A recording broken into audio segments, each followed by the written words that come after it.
It shows actually how intense it feels to start the practice of getting grounded in your root chakra and the practice of really cultivating the spiritual superpower of stability that already lives within you and is just awaiting for you to activate it. It is really quite a big shift to go from engaging heavily in the outer world, being invested in outcomes, wanting people's approval and validation, and pursuing jobs that we may or may not agree with because we just want to have more and to feel like we are more by some external validation saying, "Good job, you did it, I'm so proud of you." And when we step away from that, when we actually consider that we are more than our job, that we are more than what other people say we are, and that we are actually pure no matter what insults or injuries may be coming our way, we are actually able to affirm the true nature of our being. And boy, is it a big shift to go from being an outward approval seeking, people pleasing, validation searching human to a more inwardly rooted human, to a more inwardly stable and content human, searching for the peace that ultimately lives within.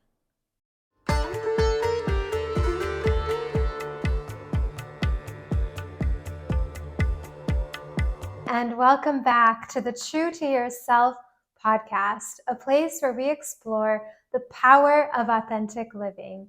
I am your host, Ananta Ripa Ajmera, and I'm so happy to be able to share with you today about cultivating the power of stability in your first or root chakra.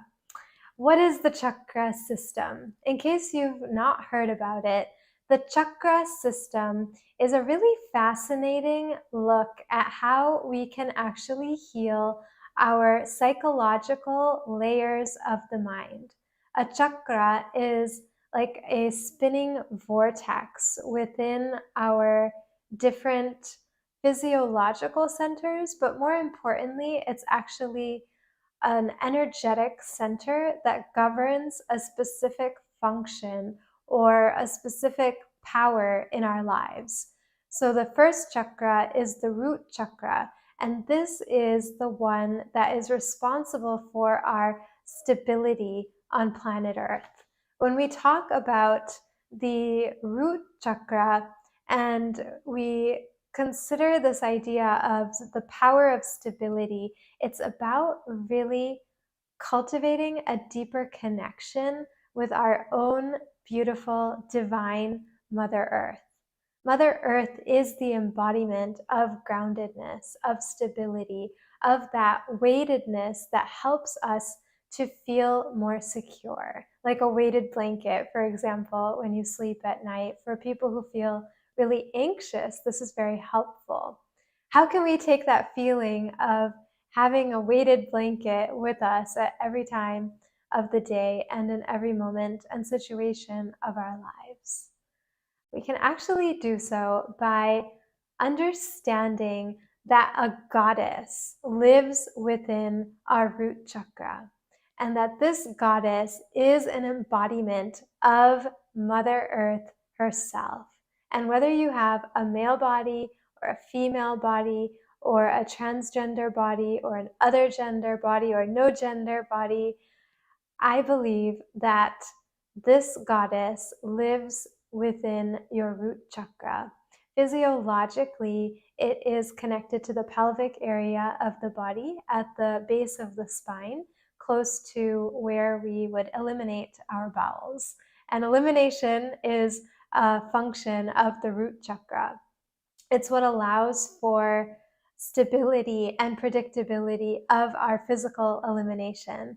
According to the ancient health promoting wisdom of Ayurveda, a regular pattern of daily consistent elimination is a really, really important way to know if you are healthy overall. It's the easiest way to be able to tune into your body and to assess your overall health, because digestion, as reflected by your elimination, is considered the key to overall health. Typically, you want to be eliminating your bowels early in the morning on a empty, and have an empty feeling in your stomach after you do so. It should be done with ease, without straining.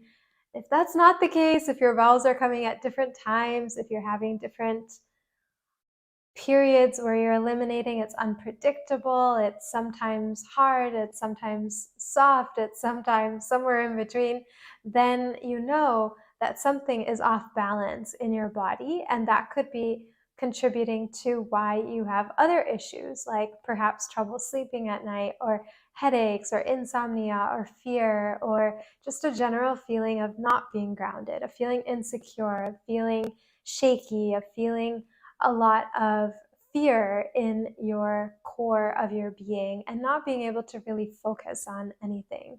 When our root chakra is not really feeling grounded and stable, we will feel really scattered and have trouble really concentrating or accomplishing anything in our day-to-day lives.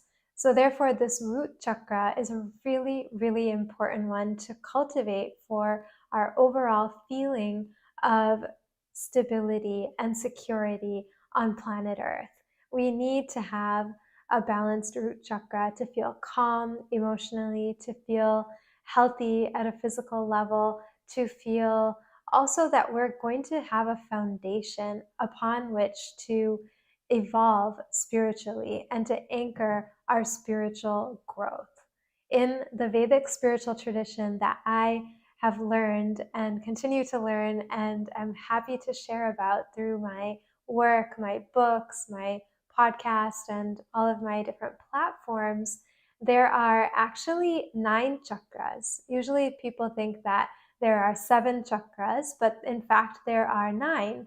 And each of these 9 chakras is connected with a specific superpower that unlocks step by step as you begin to cultivate practices that bring balance to each of your chakras.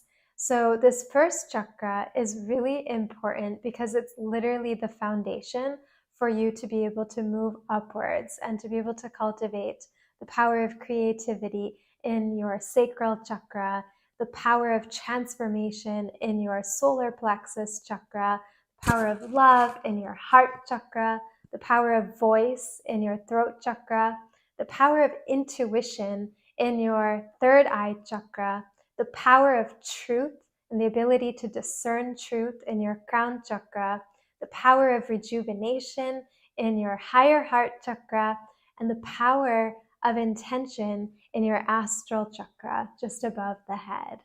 These are all step by step leading us toward the experience of what is known in the Sanskrit language of yoga and Ayurveda as moksha, or spiritual liberation. All of these steps, all of the practices that we do in Ayurveda and in yoga for cultivating more of what we call sthirata, or steadiness in our body and in our mind, is ultimately to allow us to be steady and calm enough to be able to evolve spiritually. The way we evolve spiritually is by practicing letting go of our attachments to material things, to emotional compulsions, and even to intellectual concepts that we have. So anything that we really want in life will necessarily prevent us from really unlocking the power of who we are as a spiritual being. And anytime we're looking to grow spiritually, it is simply a matter of offloading our desires and freeing ourselves to be able to express our full potential and to be the best version of ourselves. So this whole journey of spiritual enlightenment really starts at the root chakra level. It starts by cultivating the power of stability to be able to climb higher and higher on your spiritual path. So I thought I would actually share with you a really beautiful story about this goddess who lives in your root chakra. This is a story of a mythological nature. It is documented in my book, The Way of the Goddess, Daily Rituals to Awaken Your Inner Warrior and Discover Your True Self. I am going to read to you from the book and invite you to begin your own hero's journey by knowing Goddess Shailputri in your root chakra. Shailputri was a royal princess, and her father, Prajapati, was the king of all of humanity. He invited his subjects from far and wide to join him for festivals and celebrations, and, most important, to serve him during these sacred occasions.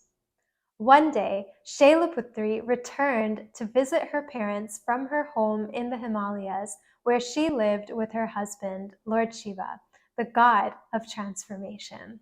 When she arrived, her father was organizing a great yajna, a huge fire ceremony into which all manner of material things were to be offered, including fruit, flowers, clothing, and money. The idea was that whatever the people let go of would return to them many times over. Everyone in the world was invited, except Lord Shiva. King Prajapati was embarrassed that his son-in-law wore leopard skin, had long hair, draped a serpent around his neck, and smeared his face with ashes. Prajapati could only see that Lord Shiva was different. He did not recognize that Lord Shiva was the embodiment of spirituality. He did not understand that the serpent Shiva wore around his neck symbolized how he had conquered his ego and was the master of his mind. He did not understand that Lord Shiva carried the entire holy Ganges River in his long hair, nor did he know of the great penance and spiritual discipline that Lord Shiva had performed, along with countless lifetimes of contemplation and meditation. Prajapati's arrogance and ignorance outraged his daughter, and she stood up to her father. "Why have you not invited my husband? You've made a great fire, so you'll go to heaven, have good karma, and gain more material blessings. There is nothing spiritual about this." Shailputri moved toward the fire to immolate herself in protest of her father's hypocrisy. But she did not actually need to step into the flames. She just said Om and was consumed by the all-powerful inner fire of her desire for a new life, one in which she could live with a true sense of devotion and spirituality. She was then reborn as the daughter of the Himalayas and continued on her spiritual journey unencumbered by the attachments to material things that had held her back as the daughter of the king.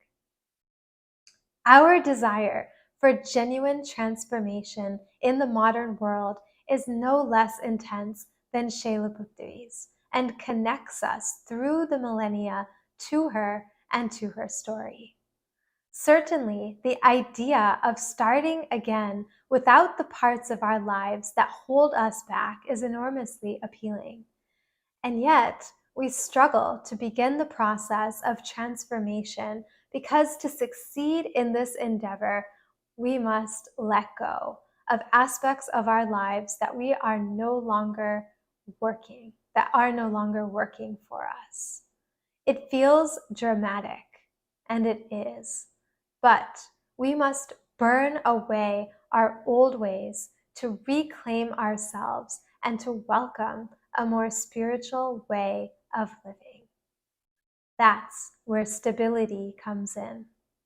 Strip away the external markers of who we are, job, clothes, partners, etc., and we are left with our core essence.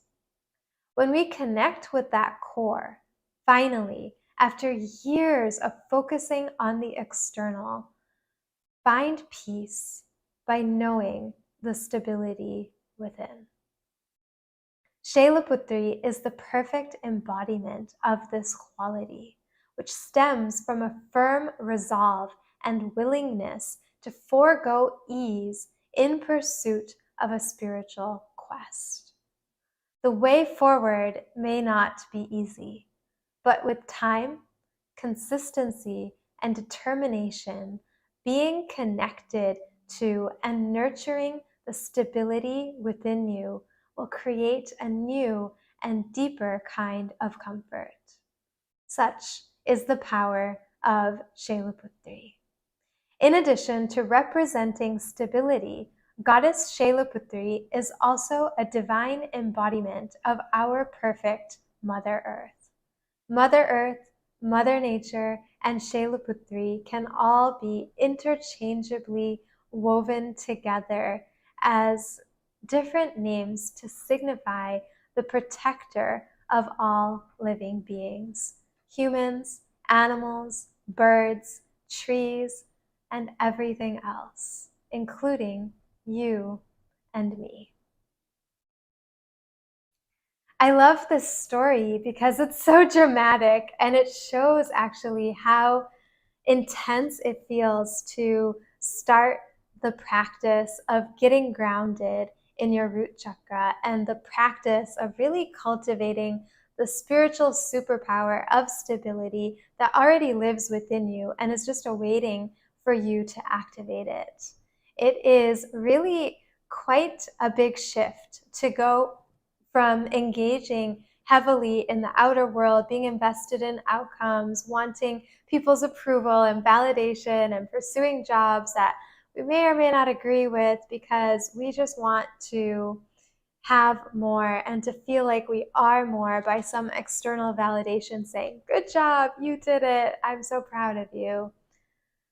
And when we step away from that, when we actually consider that we are more than our job, that we are more than what other people say we are, and that we are actually pure no matter what insults or injuries may be coming our way, we are actually able to affirm the true nature of our being.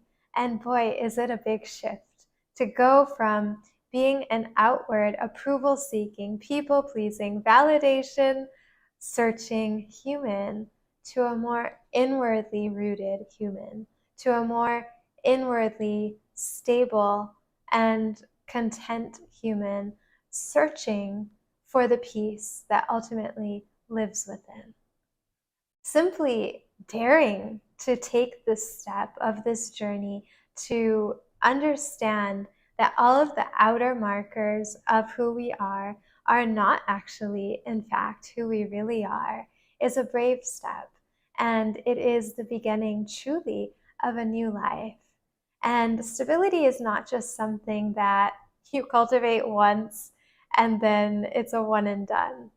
Stability is a constant, eternal, steady practice that we have to keep coming back to again and again and again. It actually never ends, but it does get better as we consistently progress with it.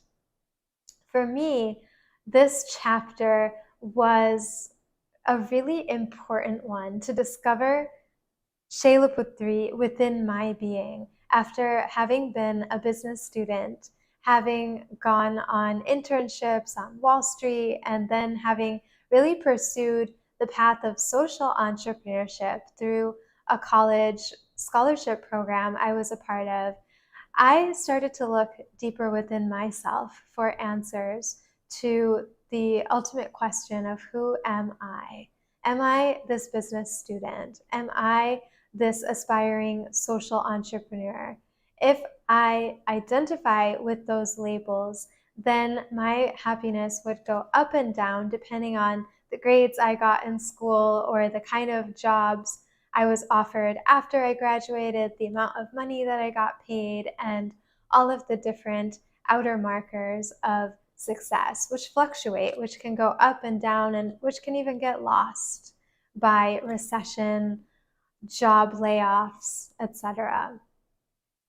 I began to question even what is a social entrepreneur. This felt better to me to be on a path of social entrepreneurship because at least I could use my education, my knowledge, my abilities to be of service in some way. I always felt since I was a child that I am here to be of service. I'm here to live a life of service.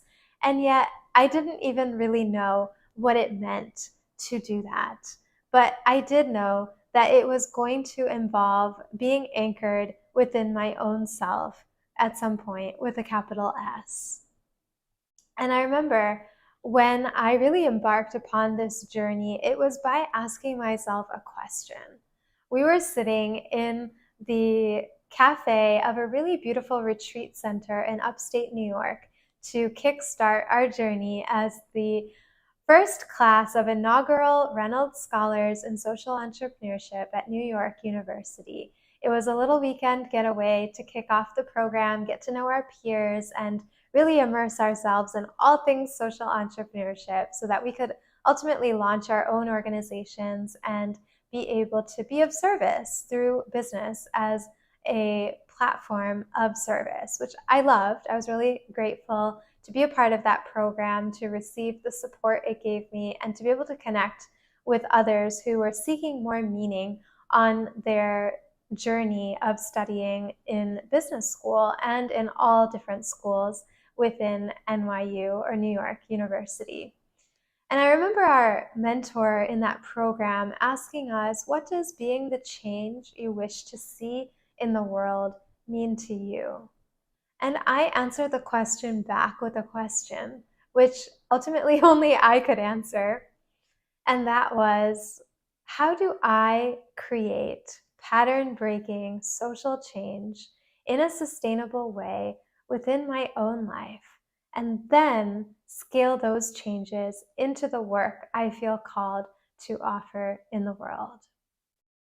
That question led me on a quest, first to yoga.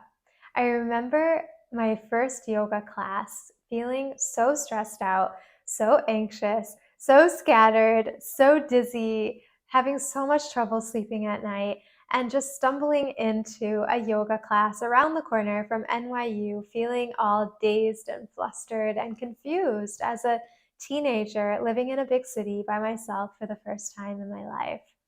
And I remember walking in and smelling the incense and hearing these very familiar sounds of Sanskrit chants that actually I grew up listening to when I was younger.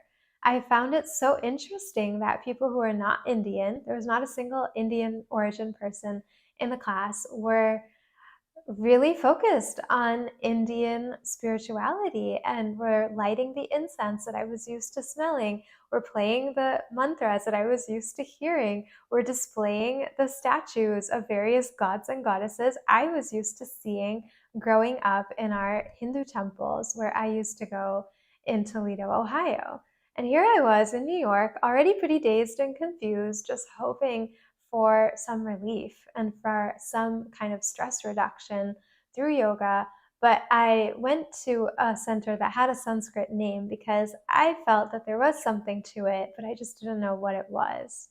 And little did I know that this would be the beginning of my discovering answers to that question of finding the change within. I remember sitting on my mat and listening to a yoga teacher talk about how we practice yoga to become instruments of service. And I was like, wow, finally, I felt this big sigh of relief throughout my body and this sense of calm that I am finally in the right place. This is where I need to be. This is how I need to progress on my journey. First, I need to come home to my own self, be connected to myself. And then I can, through the journey I've undergone, be able to share with others what that path is, what that process is. And then before I knew it, the one yoga class led to much better, deeper sleep at night.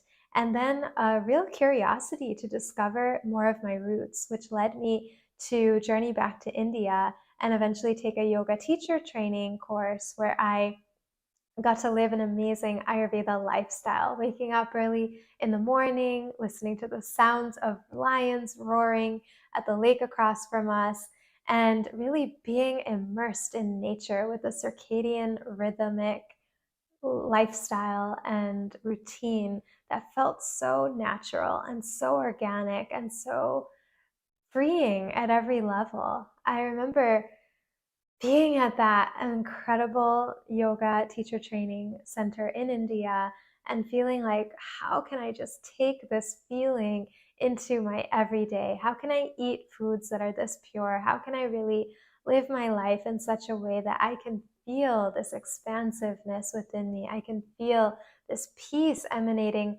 within every cell of my body and every fiber of my being. And that led me then to discover an Ayurveda training program to be able to answer that question. And I ended up studying in lineages that stem back to ancient India, Ayurveda, its sister science of yoga, with its deep, deep, deep lineage-based roots and origins, and also its sister science, both of these sciences, sister science of Vedanta, which is a spiritual philosophy that answers the question of who am I? And the first introduction that I had to all of this study was actually through this goddess festival called Navratri, which is where we celebrate the divine feminine in 9 different avatars that I learned actually live within each of our chakras. And just this idea that I can actually stop identifying with the outer markers of achievements and actually anchor myself within my own self to seek the answers to that question of who am I from within unlocked so much for me within just the first few months of my journey of doing some of the practices that I teach about in my book, and I will actually share with you on the next podcast episode to begin your own journey with this power of stability. I just remember feeling like I could finally breathe again. I could actually feel at ease. I actually found that my digestive issues finally were resolving. My nervous system was feeling much calmer. And I just felt this kind of expansive feeling that I first experienced in India, again, with living and learning Ayurveda and its beautiful lifestyle for empowering us to really live in harmony with nature. And this, for me, was the beginning of a long journey. And I remember feeling really afraid to share about this with my parents, because I knew that they wanted me to go down that material road and to climb the corporate ladder and do all those things.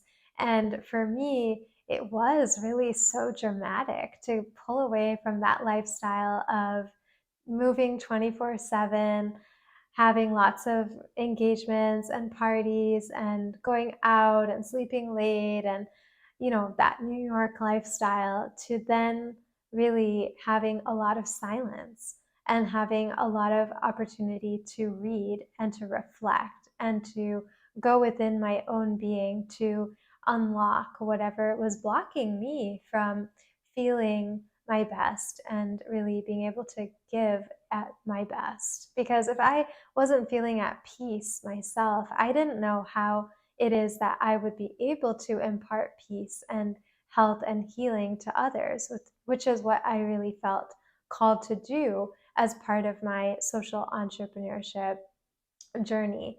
So this was a really, really powerful transition, and it was not easy. And I had to also go through a kind of death of my own ego to be able to share with my parents what I was doing.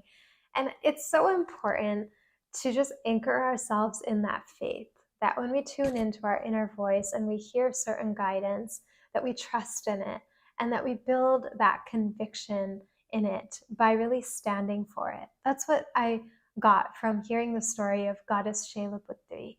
And so I did stand up for the knowledge I was gaining 9 months after I first started studying. I was too scared for 9 months to actually share about my journey with my parents.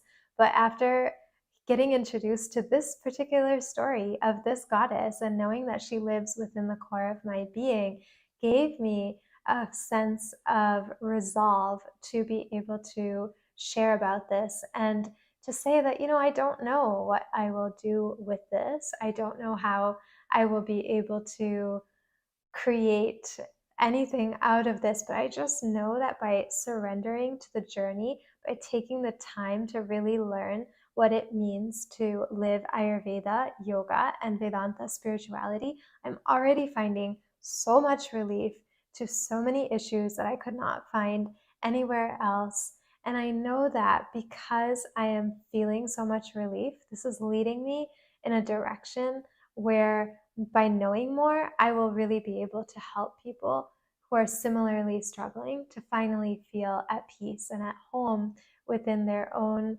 mind and body. And it was just with that conviction that I really stood my ground.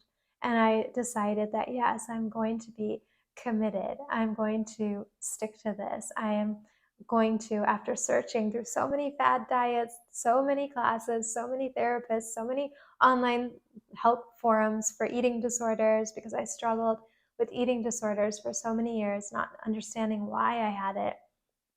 I finally felt that I don't need to try any other fad diets. I need to go back to the ancient way. I need to go back to the roots of my culture and to one of the oldest traditions in the world to be able to get rooted in the truth of who I really am.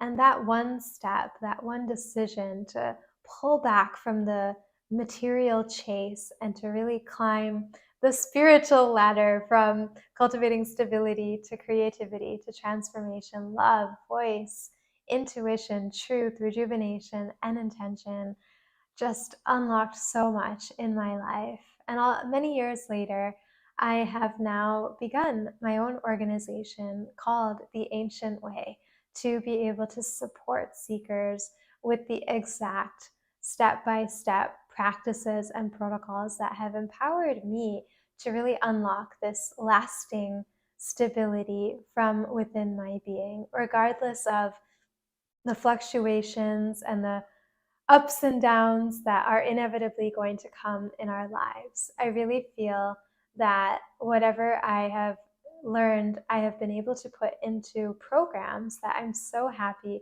to be able to offer for you to also learn exactly how I have been able to heal myself from so many difficult issues that I couldn't get resolution for anywhere else.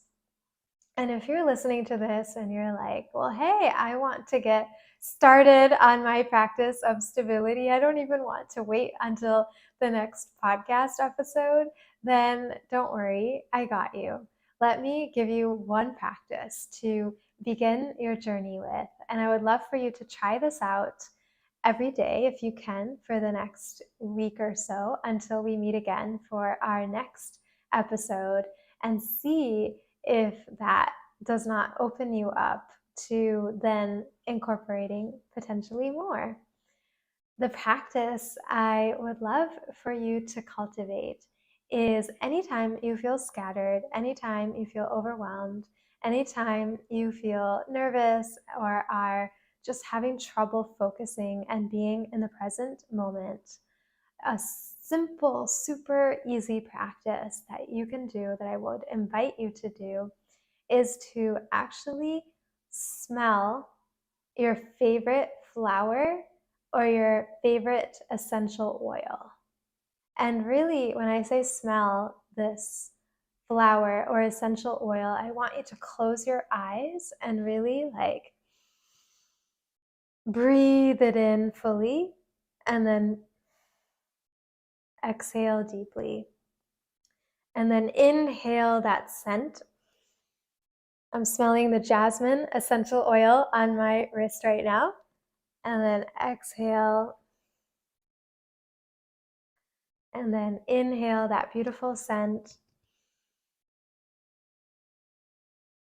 Exhale fully.